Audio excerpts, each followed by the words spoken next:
And after over 2 decades of impacting lives across the African continent, the General Overseer of the Redeemed Christian Church of God, RCCG, has commended members and partners of the African Mission Global for willfully carrying out their service to humanity.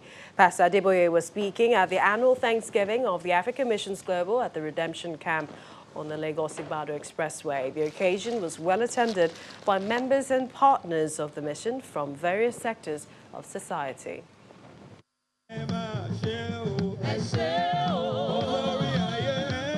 Since its inception in 1996, Africa Missions Global, an arm of the Redeemed Christian Church of God, has stuck to its agenda of touching and transforming lives through its several outreach programs. We have 1 minute more, 1 minute more. The initiative, birthed by the wife of the General Overseer of the Redeemed Christian Church of God, Pastor Folu Adeboye, celebrates God's faithfulness over the years for the coming together of its members and partners. What Brother Paul says in Philippians chapter 3, verse 14, says, I press forward towards the mark. We have not yet reached the mark. So many countries in Africa are still suffering. How much have we been able to do? How much have we been able to cover? We still have a lot of ground to cover.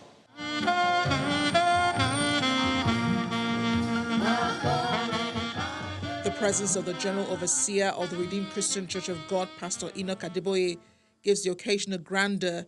He charges the gathering. In Acts chapter 8, the Bible tells us in verse 4, Acts 8 verse 4, that it's only those who were scattered. To be scattered means you were pushed out.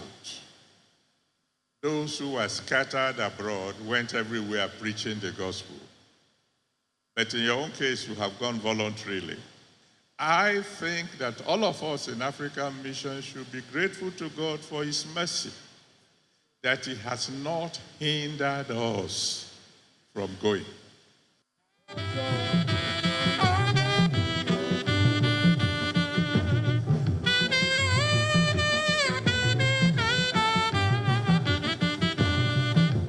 Pastor Folu Adeboye leads other members in a session of thanksgiving, the very essence of the day. Next year, let their thanksgiving be greater than this one. With many achievements to its name, the Africa Missions Global reiterates its commitment to addressing the plight of the less privileged in Africa as far as it can reach.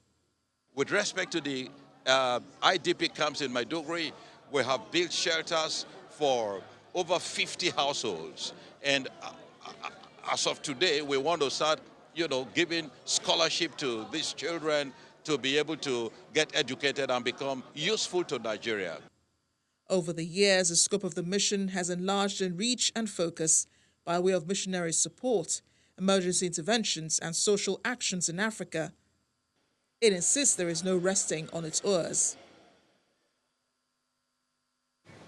A few weeks after a pipeline explosion around the Jegun axis of Lagos, there's been yet another explosion, this time at the Lekpo area of the state. The fire rages as we speak owing to activities of vandals who allegedly burst the pipeline in order to siphon fuel. This is according to residents who are scampering to safety. The Director General of the Lagos State Emergency Management Agency, who confirmed the incident, says the explosion is at the Lekpo Ekoro Road at Bulegba, inwards Barua, in Alimosho local government area of the state. He adds that the fire is causing panic at Awori U-turn and pipeline communities, but says the Lagos Fire Service is on top of the situation. Well, if you are a lover of fiction, you may be tempted to think our next story is from the world of make-believe. However, in what may best be described as bizarre, a 26-year-old lady is currently cooling her heels with the Lagos police for planning her own kidnap. The lady, Ataga Namdo, connived with 2 other suspects with the intention of extorting her boss.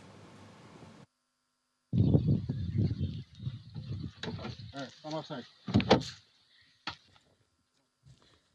The threat of a kidnapper is never pleasant, especially when the scenario is this scary. But a closer look at the videos reveals some loopholes that raises eyebrows. Notice the manner the victim is held by the kidnapper after being brought out of the vehicle. More comforting than intimidating, you may say. For you to hear from her for the last time, you are declining my call. The second video shows a reluctance to harm the victim, raising more doubts to its sincerity. And I don't think I have any time to waste here. The truth, once revealed, exposes a harebrained plot carried out to extort this man, Matthew Oluwafemi. What is his connection to the whole matter? I asked him later, after we started talking, I'm like, hey, did she tell you I'm a brother or something? She's just my staff. Why don't you call her brothers or sisters? She has brothers and sisters. I know she's an orphan.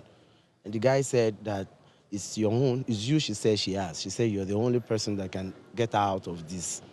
So, and I said, okay, so what do you guys want? What do you guys want? The next thing he said, I want 10 million. For the lady at the center of the storm, what started out as a prank has now taken a turn for the worse. For her, that is. He called my boss and told him that I'm being kidnapped. So they were negotiating on some amount of money that my boss would pay. And the next thing he now told me, he wants this issue to be a kidnap issue. Like, let's make it a real kidnap so that they will demand a huge amount of money from my boss so that he will pay.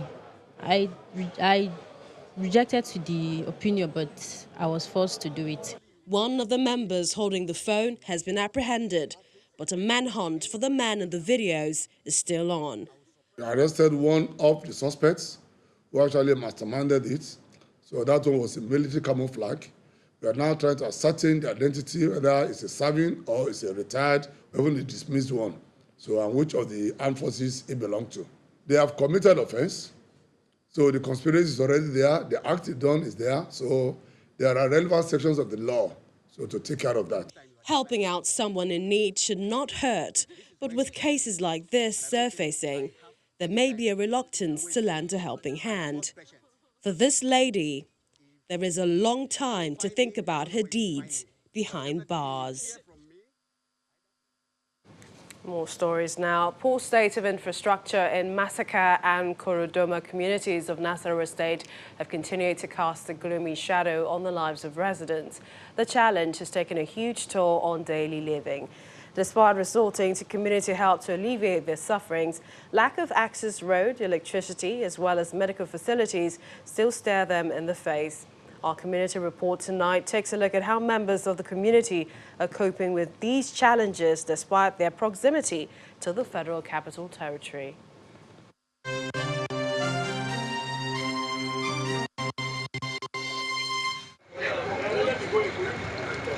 It's 7:30 a.m. on a school day, and these students from Korodoma, a community in Karo local government area of Nasarawa State, are set for the day.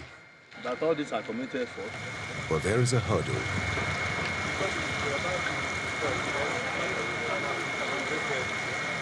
In 2018, members of the community say they spent 5 million naira to construct a bridge, which was washed away 1 year later.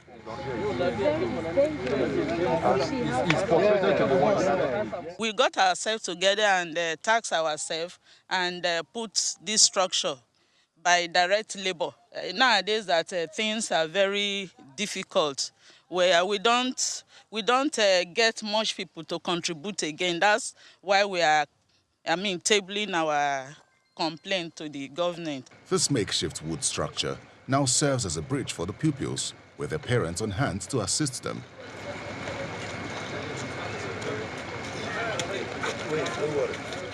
The pupils share their experiences.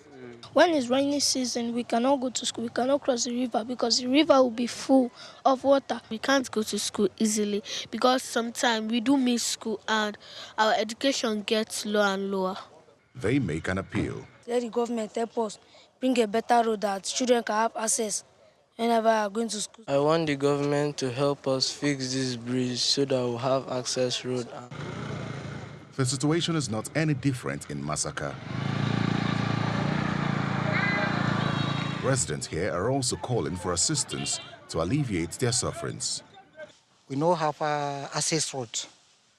Before somebody sick here, going to Masaka, before you reach Masaka, that body don't already worse. Anything from here to Masaka, we don't have road at all.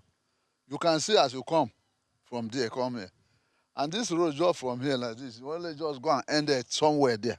You don't even go for that again. As a matter of fact, this road you are seeing now can lead you to Kaduna if it is motorable.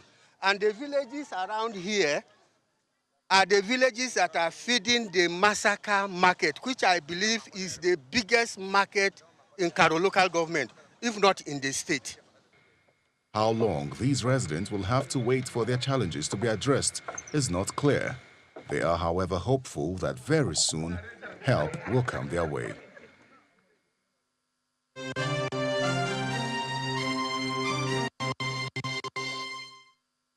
Still on infrastructure, residents of Alibioba area of Agbo in Ika South local government area of Delta State are appealing to the governor to come to their aid and save them from the imminent danger of erosion disaster.